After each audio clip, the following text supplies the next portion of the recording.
आपको पता है ये मुगलिया सल्तनत कैसे कायम हुई थी? चलिए मैं आपको बताता हूँ। बुनियादी तौर पर दिल्ली के अंदर एक डायनेस्टी थी जिसका नाम था लोधी डायनेस्टी। अब ये जो लोधी डायनेस्टी थी ना, इसका एक हुक्मरान था बड़ा ही मशहूर, उसका नाम था इब्राहिम। तो ये जो इब्राहिम लोधी था ना, ये अपने जुल्म की वजह से और ये अपनी जो इसकी नाइंसाफ़ी थी, इनटॉलरेंसी जो इसकी वजह से काफ़ी ये बदनाम था, मशहूर था। अपने जुल्म की वजह से और नाइंसाफ़ी की वजह से ये बड़ा ही मशहूर था। इसके ना दो बंदे थे, एक था राणा संगा और एक था दौलत खान लोधी। अब ये जो दो बंदे थे ना, ये बड़ा तंग थे इससे।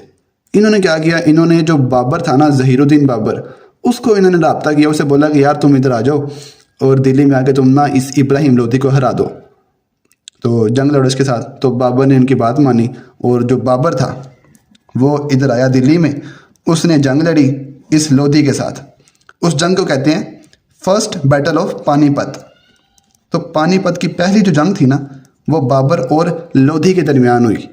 इन दोनों में बाबर जीत गया और बाबर ने आकर अपनी सल्तनत कायम की। कब की? ये 1526 में कायम की।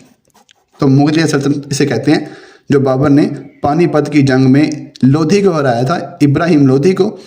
तो उसने फिर मुगलिया सल्तनत का जो है वो क़याम किया, कायम की उसने मुगलिया सल्तनत। वहाँ से फिर चली और 1857 तक मुग़लों ने हुकूमत की।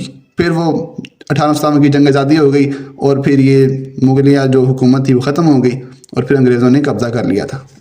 तो सवाल आता है, who was the last ruler of Lodhi dynasty? तो वो कौन था?